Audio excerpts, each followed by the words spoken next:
Welcome to ரேஃபேர்.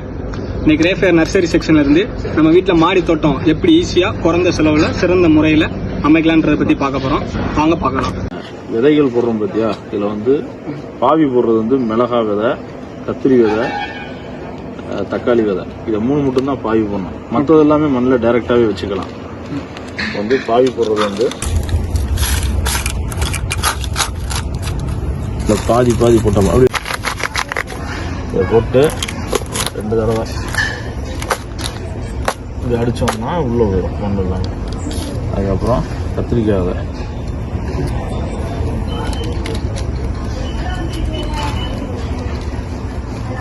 கத்திரிக்காய் விதை ஒவ்வொன்றா ஒரு விதை போட்டால் போதுமாண்ணா? ஒவ்வொரு விதை, ஒவ்வொன்றுலேயும் ஒவ்வொரு விதை சென்டரில் பார்த்து அதிகமாக விழுந்துருச்சுன்னா எடுத்து அதில் போட்டுங்க.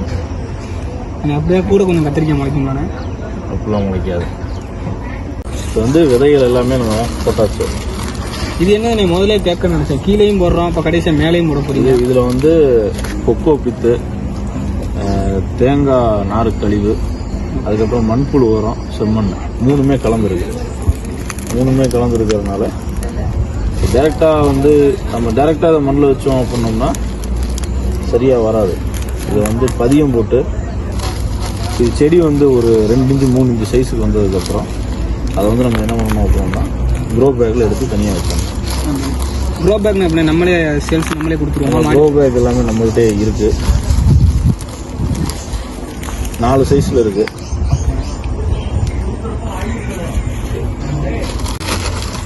வந்து பதியம் வந்து ரெடி ஆயிடுச்சு. நம்ம வந்து விதைகள் போட்டது பதியம் போடுறது நம்ம ரெடி ஆயிடுச்சு. ரெடி ஆகிட்டு இதில் வந்து தண்ணியை வந்து டியூப்லையோ இல்லை சல்லுன்னு விட்டுறக்கூடாது. லைட்டாக ஸ்ப்ரே தான் அடிச்சுக்கணும்.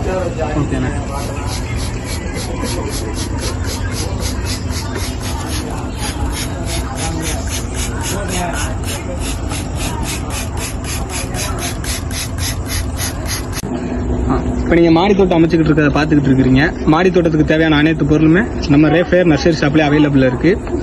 அது மாதிரி கேஷ் ஆன் டெலிவரி பண்ணுறோம். ஆல் ஓவர் தமிழ்நாடு டெலிவரி பண்ணுறோம். இது மாதிரி சிறந்த முறையில் மாடி தோட்டம் உங்கள் வீட்டிலேயே வந்து நாங்களே எங்கள் ஆளுங்க மூலியமாக அமைச்சு கொடுக்குறோம். இந்த க்ரோ பேக் வந்து 12க்கு 6 12க்கு 6 சைஸில் வந்து கீரை விதை போடலாம். ஏன் வந்து சைஸ் சிறுசாக இருக்குது அப்படின்னா கீரையோட வேர்பகுதி வந்து சிறுசாக இருக்கும். அதனால 12க்கு 6 போதுமான அளவு. பெரிய பெரிய சைஸ்ல செடி போடும்போது பெரிய பேக். இதுல வந்து நம்ம உரம் பண்ண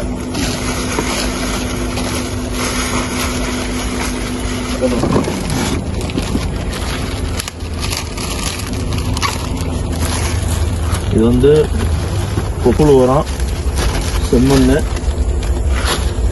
அதுக்கப்புறம் கொக்கோ கழிவு, தேங்காய் நார் கழிவு 3மே கலந்துருக்கு. இந்த அளவுக்கு போட்டுட்டு மணல் கொஞ்சம் எடுத்துக்கணும். அது கீரை விதை போடுறது மணல்ல கலந்து போடணும். எதுக்காக கீரை விதை போடும்போது மணல்ல கலந்து போடுறோம்னா கீரை விதை வந்து ரொம்ப சிறுசா இருக்கும்.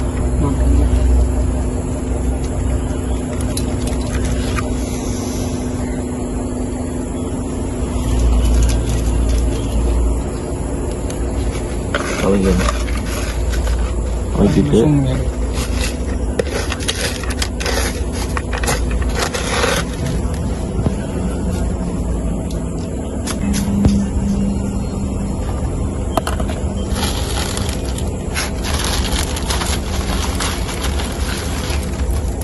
மேலே போட்டு முடிச்சுட்டு மறுபடியும் மேலே மண்ணு போட்டு மேலே வந்து லைட்டாக தான் மண்ணு போடணும். ஓகே.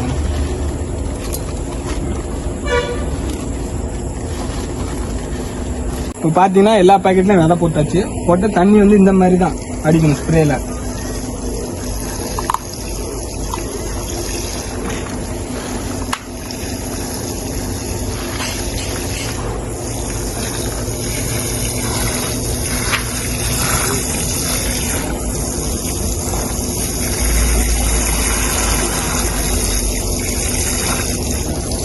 பார்த்தீங்கன்னா 4 பேக்லையும் விதை போட்டாச்சு, ட்ரெயிலையும் விதை போட்டாச்சு. இது வளர்ந்து வரவங்களையும் அடுத்த ஒரு வீடியோ சீக்கிரமா போடுறோம்.